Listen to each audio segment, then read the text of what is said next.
Hello, I'm Sycamore Land Trust's Executive Director, John Lawrence, and I'm here today with Dr. Paul Rothrock, and we are at Sycamore's Beanblossom Bottoms Nature Preserve in northwest Monroe County. And Dr. Rothrock is going to take us on a walk to identify and learn about sedges. And we're very lucky to have Dr. Rothrock with us here today. He is a biologist that was a professor at Taylor University for 33 years. 33 years. He has literally written the book on Indiana sedges. One has been published and another one is coming out, I believe, this year. By the end of the summer, early fall. Excellent. Indeed. And he's also been doing some work in his so-called retirement. He's a busy man with the IU herbarium. We've digitized it, which was a 5-year project. 160,000 specimens are now fully searchable and imaged online. All are georeferenced, so I encourage you to visit midwestherbarium.org and see the end product. So Dr. Rothrock, would you please tell us briefly why are sedges interesting and why is this a good place to look for them? Why they're interesting? Well, for one thing, there are a large number of species. We have 158 species in the genus Carex, and the rest of the family has like another 88 species. So we're talking about a significant percentage of the native flora of Indiana that's in that particular family called the sedge family. They're interesting too because in areas such as Beanblossom Bottom, they often are forming a major part of the biomass. So the basis of the food web in this particular community. And in our woodland, mesic woodland setting, they're very much involved in providing the nutrient flow in that herbaceous layer. And interestingly, in my forthcoming book, you'll learn about the interaction of ants with sedges. And so there's a very significant amount of interplay between the ants, both in dispersing, building their nests within sedges. And so this is an important part of the ecology of wetland habitats and woodland habitats.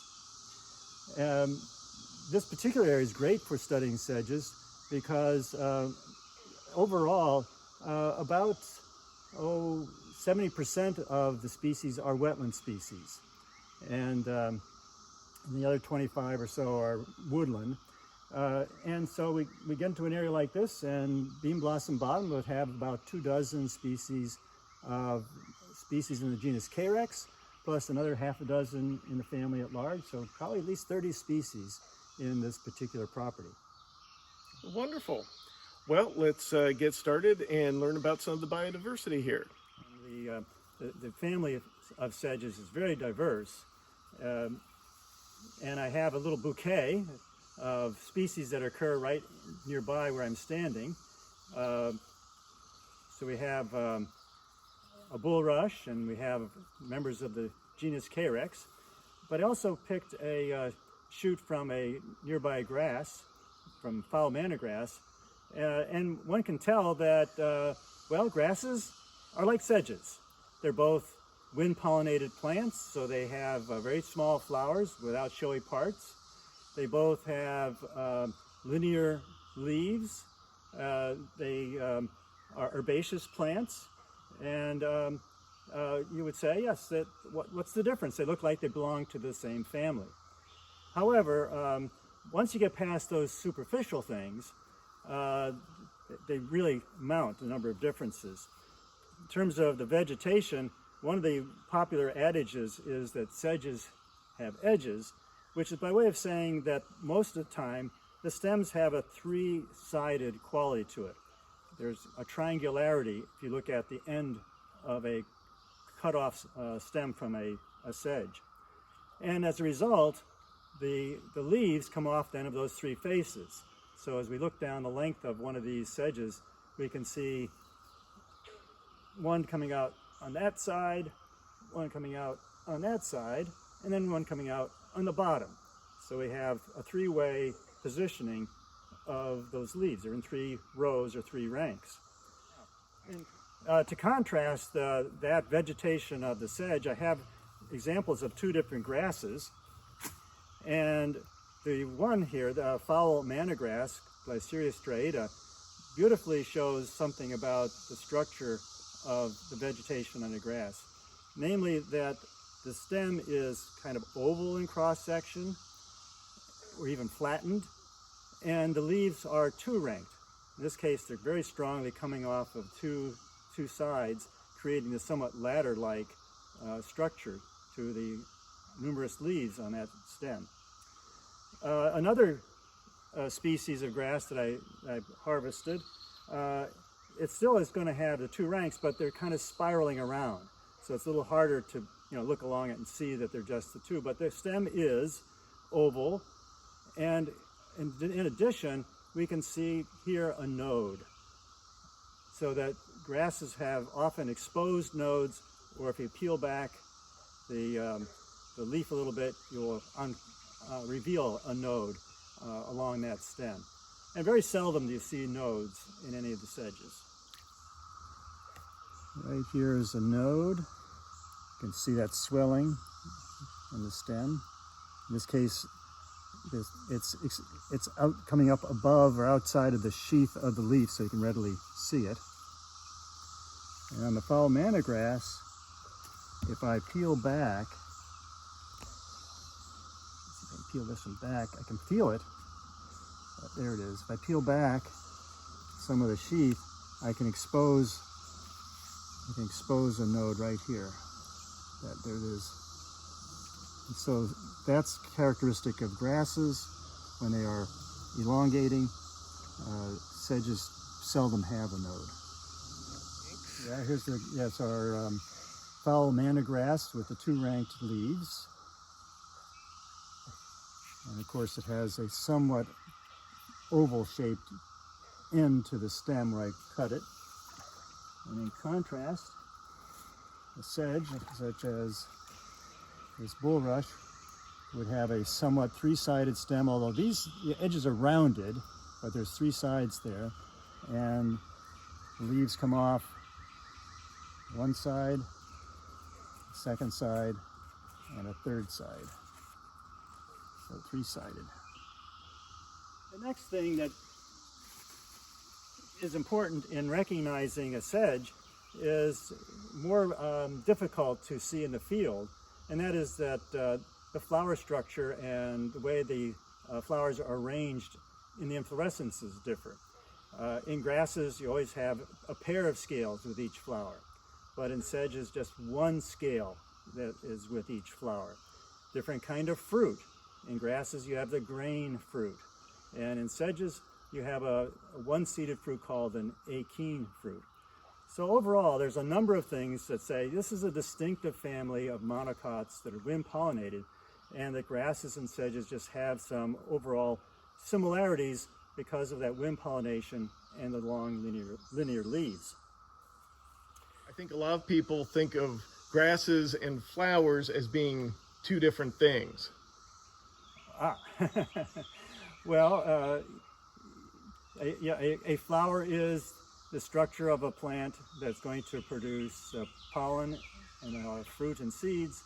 And so whether it's a tiny inconspicuous thing or a showy orchid kind of thing, it's still doing the same job. But the syndrome or the combination of characters necessary are quite different. Wind-pollinated plants will produce huge amounts of pollen that's dry, so that it drifts in the wind and doesn't clump together, while insect-pollinated organisms will have stickier pollen, be more stingy in the pollen production because they're using the intelligence of an insect or other animal to target where that pollen is going to land. But both of them are flowers, just the same. Yeah. All right, as I've already mentioned, the family of sedges in Indiana is very diverse. Most of the family is made up of a single genus, which is called Carex, spelled C-A-R-E-X. But there are a number of other genera that are smaller, including the bulrushes, and this one is the genus Scirpus. The differences between Carex and other genera are that in the genus Carex we do have separate male and female flowers. And on this particular species, the male flowers are all collected into this terminal spike, and the female flowers are in these sort of mace-shaped lateral spikes. In the rest of the family, with one exception, these flowers, although they're going to be tiny, are bisexual. Both male and female parts are in the same flower. The other huge difference with Carex versus bulrushes and other members of the family is that in the genus Carex, the one-seeded fruit has a wrapper around it, and that wrapper is called a periginium. And I chose Gray's sedge because in this case the periginia are huge. they're about an inch long and very puffy and come to a sharp beak or point. But inside of that wrapper is a one-seeded fruit. And I'm going to give it a try, see if they are mature enough that you can see them if I try and break into one of these wrappers, one of these periginia. What I've done is I've broken into one of the ladder-like periginia, and you can see there's a structure that's at the knife point that is the one-seeded fruit that was inside.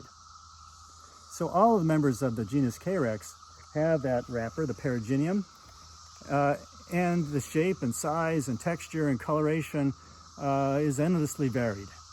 And apparently these have various ways that they aid in the dispersal of that fruit. So in something like this, they clearly could float for a period of time. Others have things that attract ants for dispersal. Others just adhere to wet surfaces or muddy feet. But regardless, the periginium is an important aspect in understanding what the species are and why there's so many in that genus Carex. Let me show you some of the individual species of sedge that we have at Beanblossom Bottoms. By the way, I should give a little background explanation as to why it's so wet here. This is an ancient lake bottom, and lake stood here long enough that a very flat area was created, and now Beanblossom Creek goes through the area but doesn't quickly drain the water off this large flat zone. And so until sometime in June, it's very common to have ankle-deep water across large portions of this property. And that makes it very ideal for sedges and sedge meadows to develop. And as a result, we have about 24 species I mentioned earlier, 24 species of Carex alone in the property. But the first one I'd like to show is a very dramatic species because of the very large periginia. This would be hop sedge. So the resemblance of this cluster of periginia to the hop's fruit is what gave the name, the scientific name, to that particular species. And then right next door, we have Carex stipata, which has a common name of the stalk grain sedge. I have to excuse me that I don't remember all the common names because, frankly, somebody just made them up recently, and that's because they didn't have them. Right, But it's probably better to, as much as you can, just learn those scientific names off the bat. Thank you, John. You understand. But anyway, this is the Carex stipata. The other attribute, it has very long beaks, so you can see the spikiness of the inflorescence. But one attribute that I think show you if you put your camera down on my fingers, as I push on this, is very spongy and compressible. This is unusual. There's only a few species where you can actually compress that stalk, and to the extent that it even will cause the thing to fold over if I'm too stressful on it. So that squishiness is a diagnostic feature, believe it or not. Besides Carex, there are a few other things right where I'm standing that I should mention. We do have some rushes in the property. Rushes represent yet one more family of wind-pollinated plants. The thing that makes these very distinctive is that the flowers are magnified, would look like tiny lilies, and they actually then have a capsule fruit, as you would find on lilies. So this one is Juncus effusus, or the soft rush, and it's pretty common on this property. We're shedding pollen probably right now. So this is hop sedge in flower.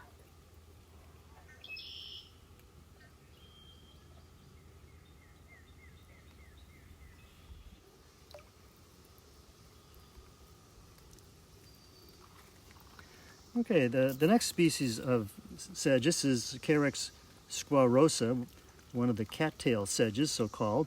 This one happens to only have one spike that makes up each inflorescence, and the base of the spike has the male flowers, where it's a little bit tapered, and the perigynia represent the female flowers. So anyway, Carex squarosa, or the squarose sedge. Nearby, we have the bulrush. This is Scirpus georgianus. It's very similar to the dark green bulrush, but one thing that you can see even in the field as we are is how long and stiff these rays are that make up the inflorescence, while the dark green bulrush will not have those elongated, stiff rays. Quick question for you. Carex squarosa, squarose sedge. Yeah, its common name is squarose sedge. What does squarose mean? Oh, squarose means that the beaks are wide-spreading, basically jutting out at 90 degrees from the axis. Something that squarose has stiffly spreading parts. Right. Thought you ought to take a closer look at Scirpus georgianus. This one's in full bloom.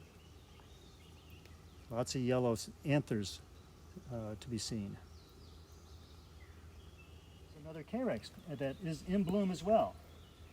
This one's Carex tribuloides, known as the blunt broom sedge. And if we can tell where those anthers are coming from, you might be able to tell they're coming from the base of individual spikes. They're not coming out of the tip of the spike. And that actually is an important trait if you're trying to use the technical keys for identifying these species. That's Carex tribuloides, the blunt broom sedge. Oh, the hazards of being a field botanist. Trying not to get more than my boots wet. That's a key.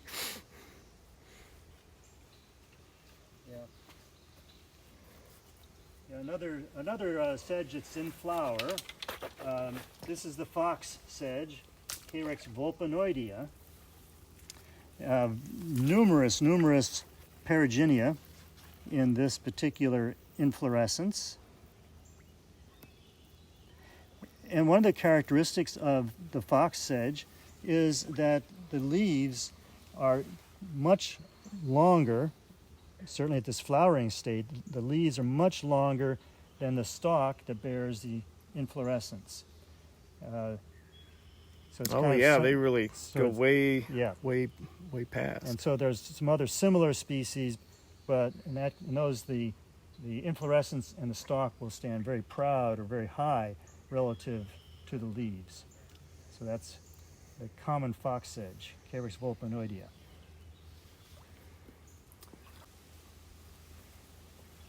Right along the boardwalk, we have a nice selection of sedges that we can identify.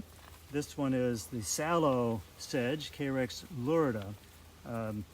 The word lurida refers to kind of that yellowish green look to the perigynia. Very long beaks relative to the length of the perigynium, and the lower spikes have, if I can find one, have a little bit of a nod to them. They kind of, let's see, I'm going to pull one right here. Yeah, not so much on this one, but you can see it has a stalk, and some as they mature will have a little bit of a nod to them that way. Unlike the hop sedge, where these spikes are always strictly erect. Of course, we should step back and see the forest for the trees around us. What is making the overstory in this area, we have the variable leaf cottonwood, this Populus heterophylla. We have buttonbush,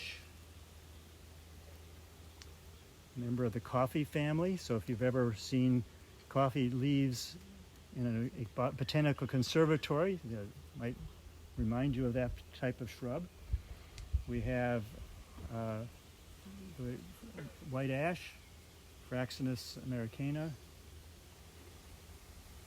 There's quite a bit of red maple in here. There's our red maple. You can see there's pale underside of those leaves and a fairly shallow lobing to the maple leaf. And somewhere we should be able to find a pin oak. There's usually somewhere nearby, but I don't see one right here. There should be quite a bit. There'll of be pin some oak. down the trail. Yeah. I know it. So we'll go down and see if we can find. Towards the end of the summer, we have another bulrush that flowers, and it's called wool grass, Scirpus cyperinus.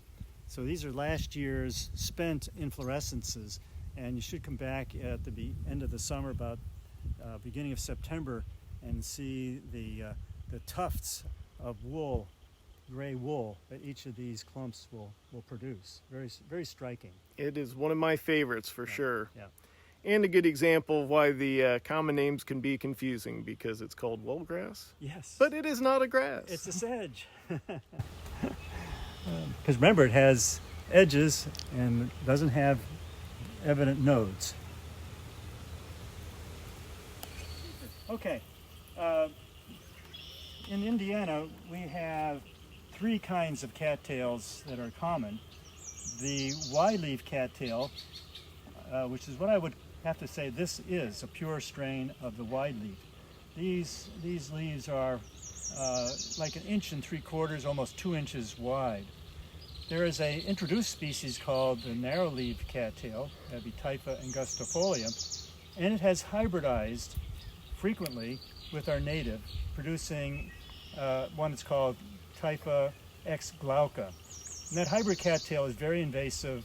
When you see cattails in detention ponds, road ditches, and so on, that's probably what you're seeing, is that hybrid cattail.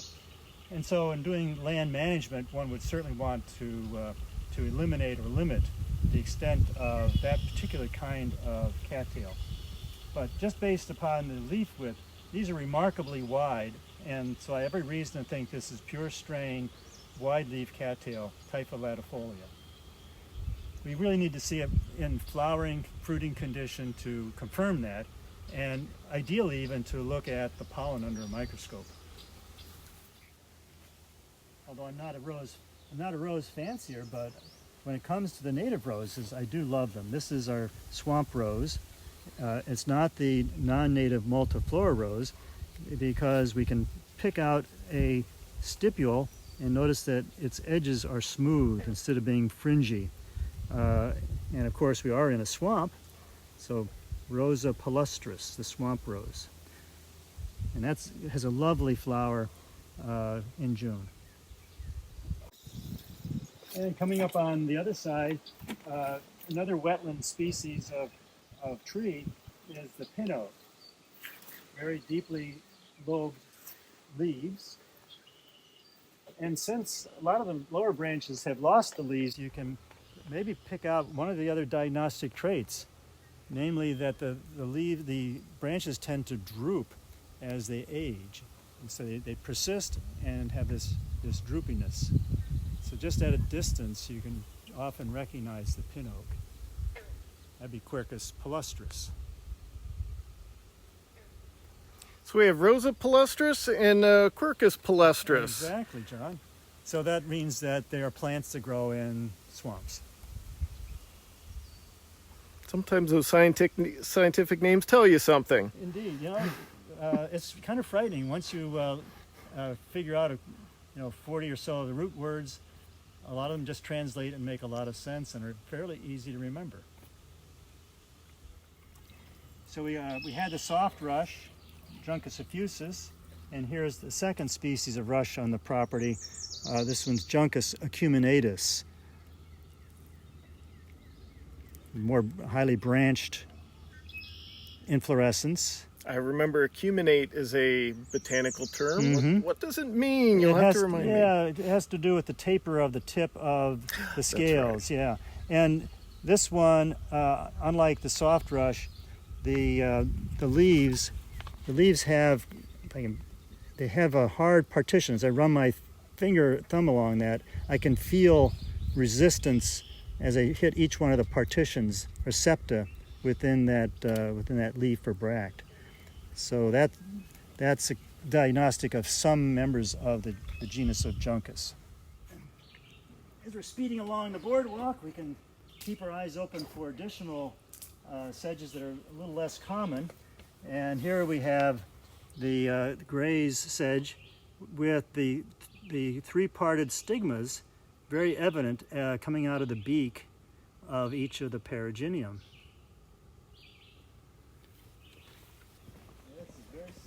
Sluggish, isn't it? Not moving at all, what we can perceive. So I guess we should notice that with the standing water, it provides an opportunity for our duckweeds to really proliferate. We have several genera there. We have the genus Lemna is the most common one, along with Wolfia, the watermeal. But this whole covering is of duckweed, and looks to me as if they are all in the genus Lemna. I don't see others in the mix right now.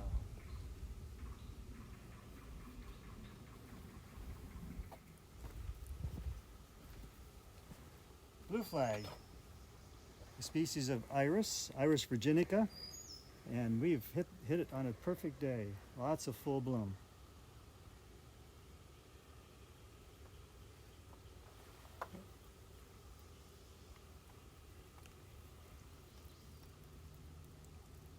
It's lovely, isn't it? Yes, it is. And then just now, I know it's hard to want to leave the iris, but just off to the right is another kind of sedge that forms large clones. Common name is shoreline sedge and has a tongue twister name of Carex hyalinolepis.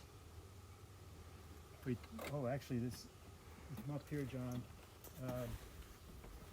Kind of going back into the tree line there, into the red maple, that's all Carex hyalinolepis. And possibly that's all one genetic type of having formed a large clone.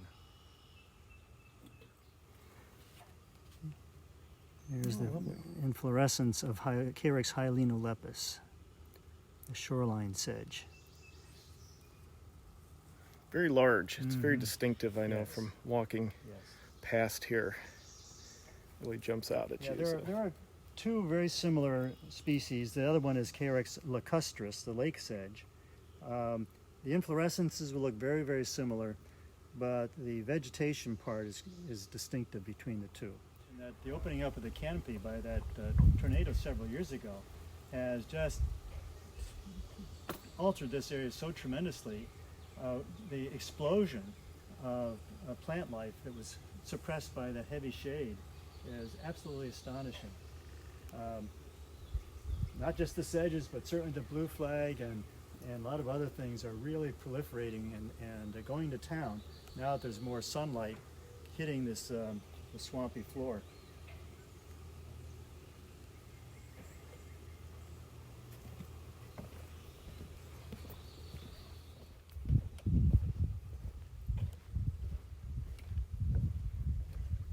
That looks like it's one of the dogwood species. My quick ID would be it's a gray dogwood, Cornus racemosa.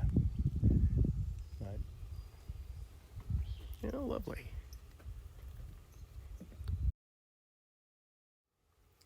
Beanblossom bottom is the northern range limit for several species of plants. One is one of the swamp white oaks, Quercus nishoii, And another is a sedge called Carex louisianica, Louisiana sedge. And we have a little bit of it right in here. It's in the same group as hop sedge, but the perigynia are about half the size. And the other difference is that this male spike is elevated well above the rest of the inflorescence. And in hop sedge, it would be nestled down next to the perigynia. But this little clone right here is Louisiana sedge. Northern limit for it here in Beanblossom Bottom. Another species of Carex that I wanted you to see in particular, John, is this one. This is Carex crinita. Oh, that's very distinctive. Which is called the fringe sedge. If you kind of get this angle, you can see why, where you have these dangling spikes, and the scales are so long that they do make them kind of a fringed look to the dangling spikes. This would be a species worth trying in rain gardens because of its very showy aspects. This guy, the Broom sedge, Carex bromoides, it doesn't make much of a show. It's very shy about itself.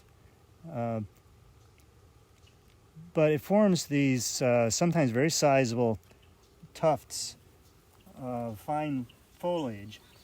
And I've seen situations where they've actually created an array where each one is like 15 inches from the next one, as if someone planted them.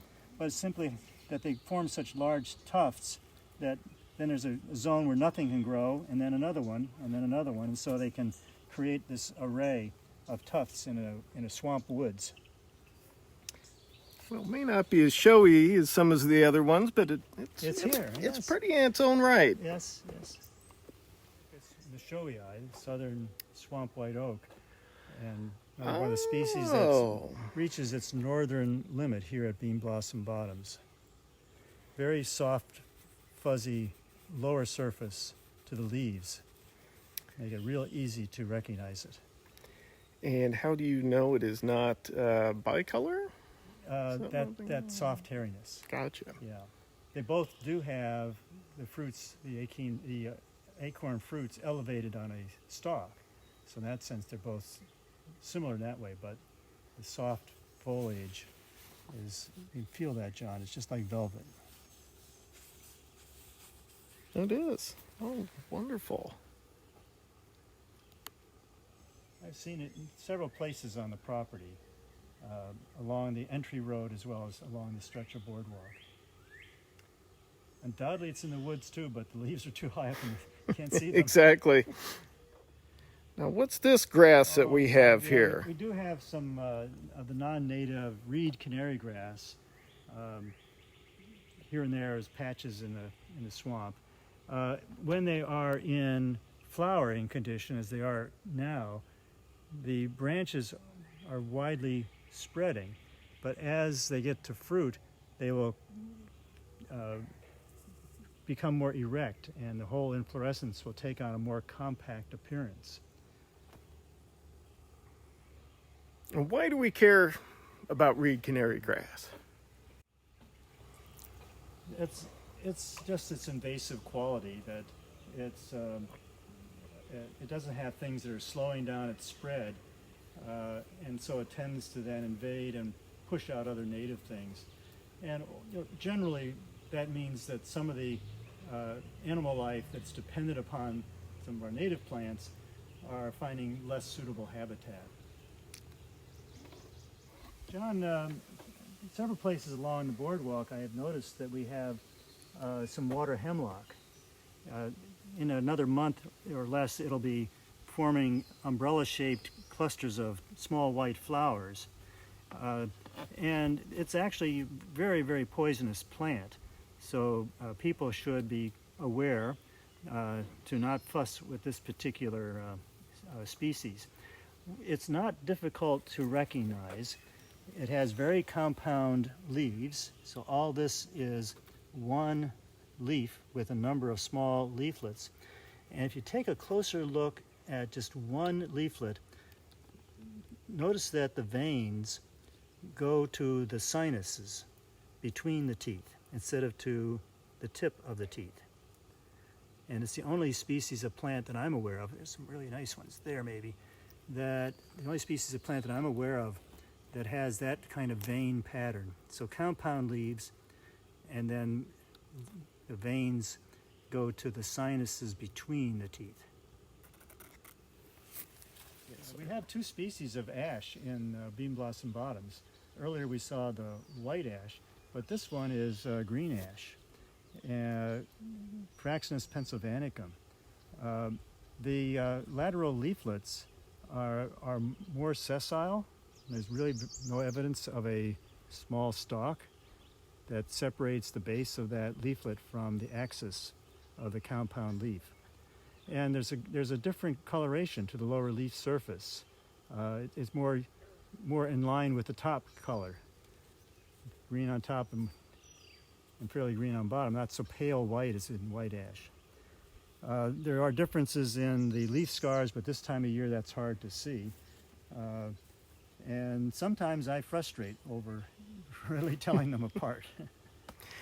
It's always makes me feel better to know that the experts. There are tough things even for the experts. Exactly. This is one that always bothers me as many times as I feel comfortable.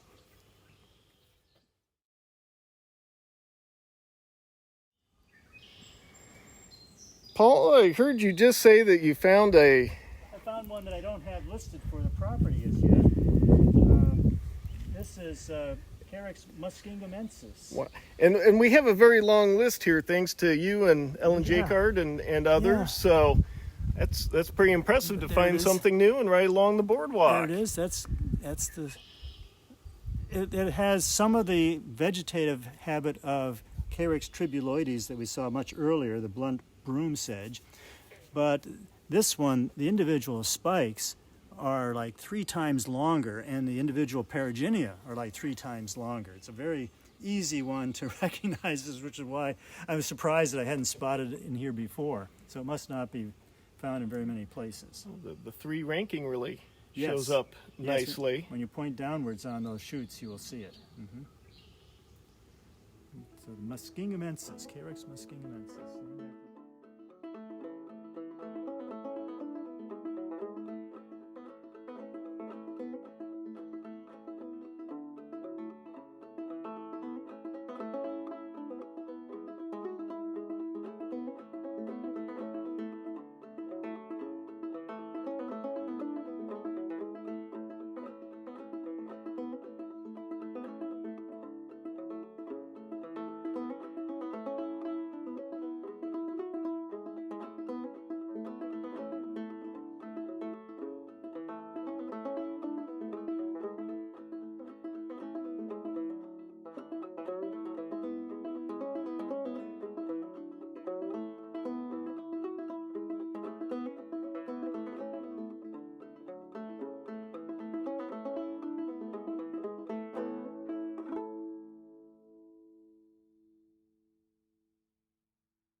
Throw that in. Well, I thought it sounded pretty good. Oh, pretty good. Well, okay. Keith will enjoy the little. Yeah. There'll be the outtakes. Yeah. You know, the members only. Yeah. All right. Hello, I'm John Lawrence. Coming out on the bottom. So we have a 3-way positioning of those leaves. They're in 3 rows or 3 ranks. In contrast, the grass one, where have I lost? Oh, I lost my grass one. I had it here a moment ago. You see where I've got it, John? You'll have to flip that out when I get to it. I've lost my grass. How do you get so fused into everything? That's rife for so many jokes. What did I do with the thing? He saw it just, yeah. I lost him. I had him just a moment ago.